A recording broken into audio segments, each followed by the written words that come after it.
Bienvenidos de nuevo, viajeros de la senda. Soy Witcher Vidar y en el vídeo de hoy conoceremos los orígenes y cultura del mayor reino del continente, Nilfgaard, cuya información he podido recopilar en las novelas, videojuegos y el libro de rol de mesa. Abajo en la descripción os dejaré las fuentes exactas. Antes de nada,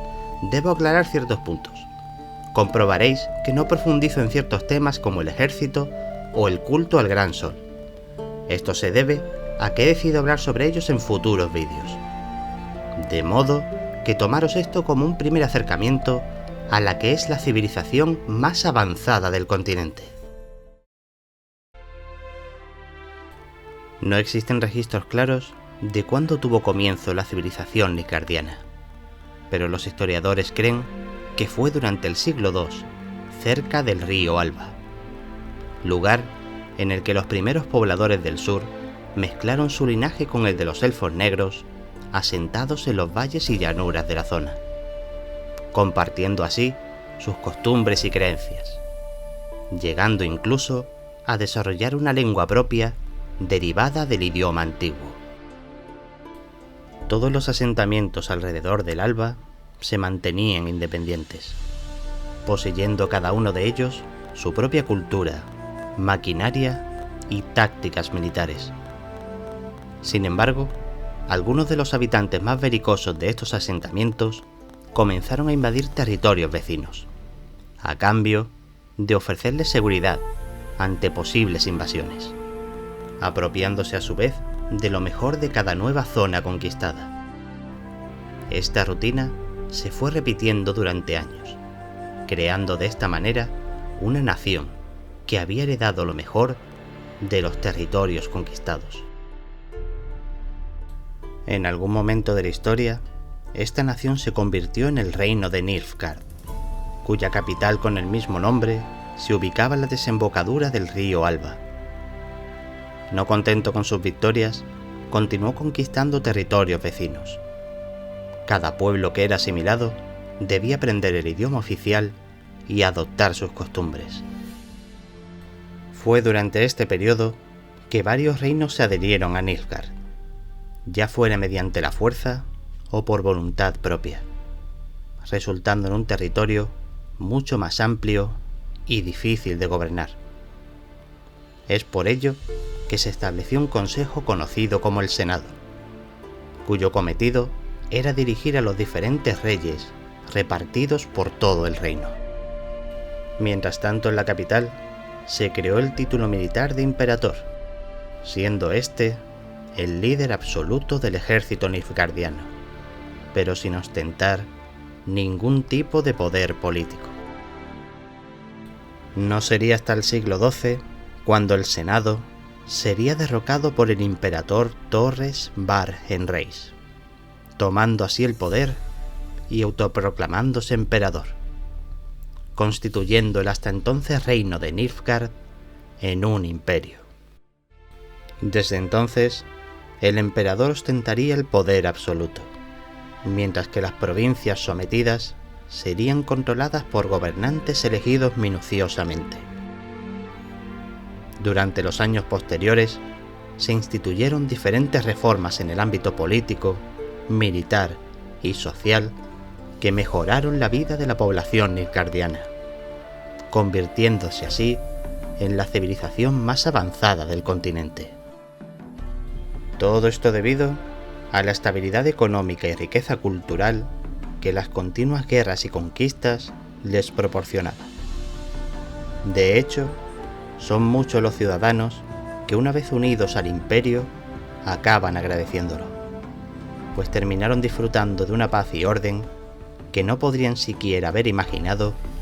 antes de ser conquistados. Esto nos lleva al sistema legal, considerado como lo más sagrado del imperio, hasta el punto de aceptar cualquier tipo de sentencia, por muy injusta que pueda parecer.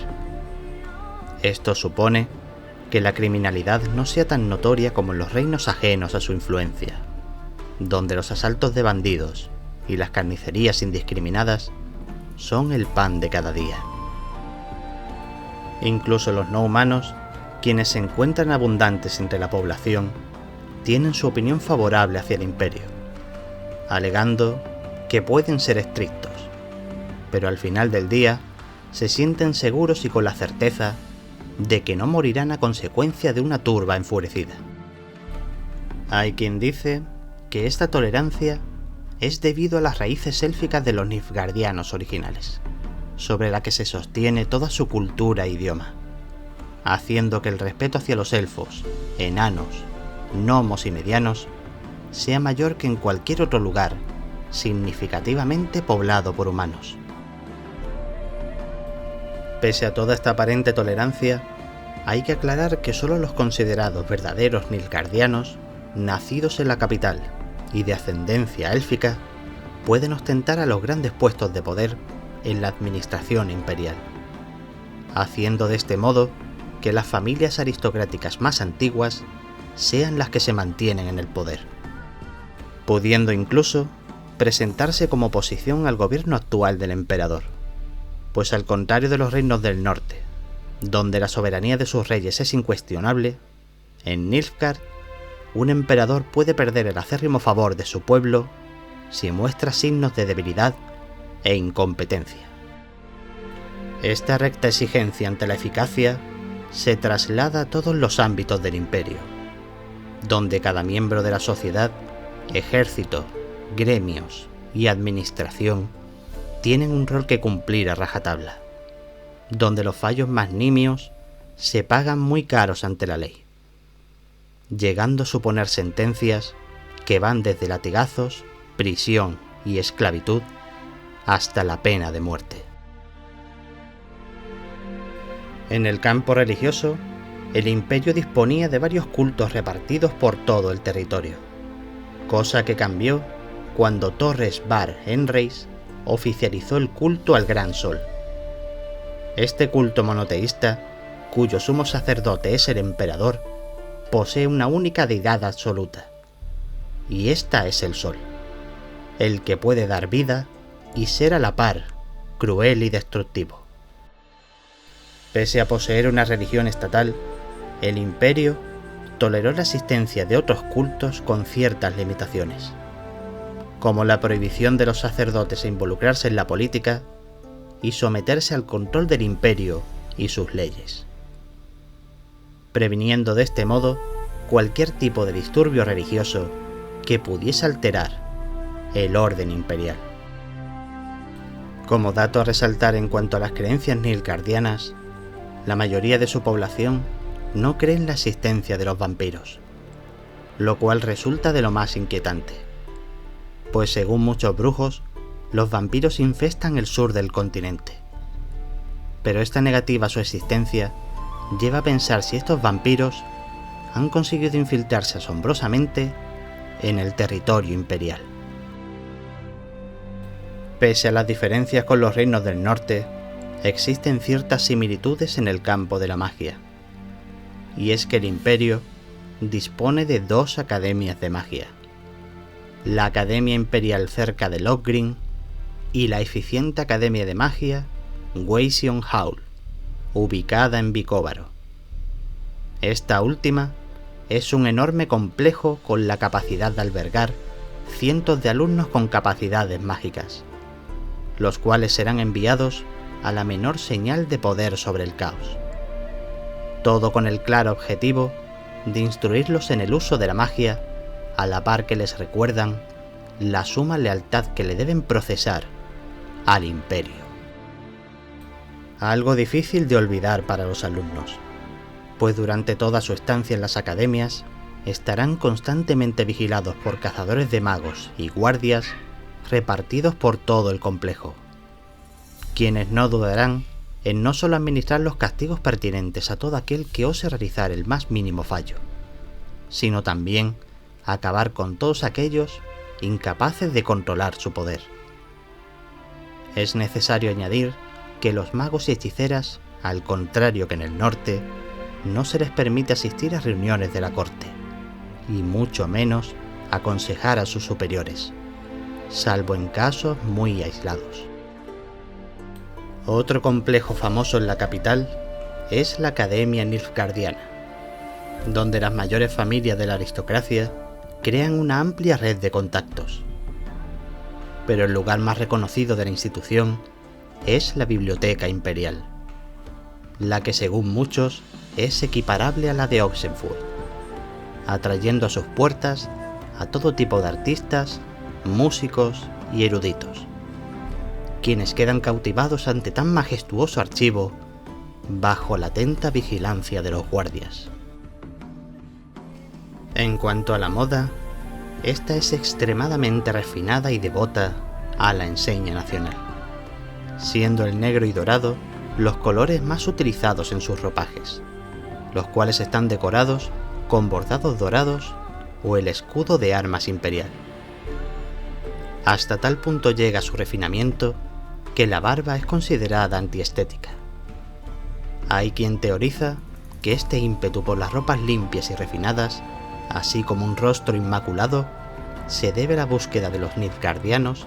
de asemejarse tanto como puedan a sus ancestros élficos.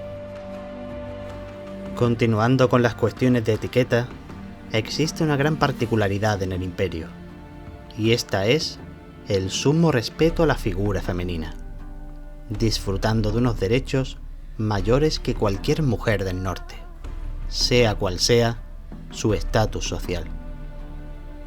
Tal es el respeto que se procesa hacia la figura femenina que todos los hombres deben inclinarse ante ellas, incluido el emperador cuando se encuentra fuera de palacio. Pero si existe alguien que estará destinado a arrodillarse ante todos, es el esclavo imperial, ya que, como he mencionado anteriormente, Nilfgaard continúa haciendo uso de la esclavitud, sirviéndose de prisioneros de guerra y criminales para 4 posibles propósitos: ser vendidos a una de las familias más ricas del imperio, a la que servirán hasta el día de su muerte; realizar trabajos forzados, suponiendo así la mejor mano de obra de la que dispone el imperio; luchar en la vanguardia del ejército como miembro de las unidades de infantería esclava; o, como última opción, ser entrenados en escuelas especiales para convertirse en gladiadores, cuyo único cometido será luchar en los coliseos repartidos por todo Nilfgaard. En cuanto al combate y victorias, no hay que olvidar al ejército nilfgaardiano, considerado la piedra angular de todo el imperio, pues como ya hemos podido comprobar, su economía depende del botín de guerra y de la mano de obra esclava, a tal nivel que si dejasen de guerrear, toda su economía se derrumbaría drásticamente. Es por ello que su ejército, comandado por un mariscal, está en constante entrenamiento, expandiendo poco a poco su influencia, controlando las provincias rebeldes y defendiendo el imperio en cada uno de sus frentes. Tal es la admiración que el ejército procesa en la aristocracia nilfgaardiana, que muchos hombres y mujeres jóvenes de la prestigiosa Academia Imperial solicitan el traslado a la Academia Militar, donde se les instruirá para ser uno de los más eficientes oficiales a través de un riguroso entrenamiento en el que el castigo físico es la rutina diaria. Una vez promocionan, serán enviados a las diferentes unidades, siendo los mejores de cada promoción enviados a la Brigada Impera, la guardia personal del emperador. La archiconocida eficacia del ejército nilfgaardiano no se debe exclusivamente a su riguroso entrenamiento y lealtad, sino también a sus oficiales, quienes han llegado a perpetrar estrategias que algunos calificarían de inmoral. El uso de magos para aniquilar, espiar y torturar, envenenamiento de pozos,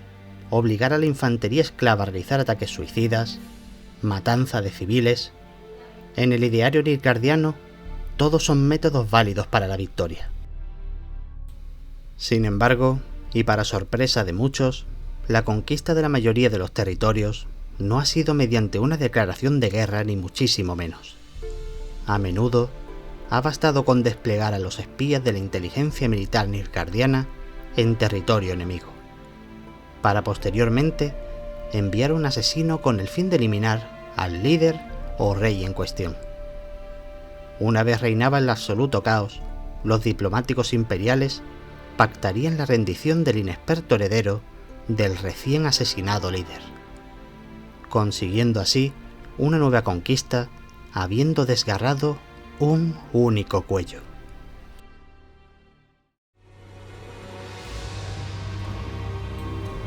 Toda esta información resulta de lo más reveladora,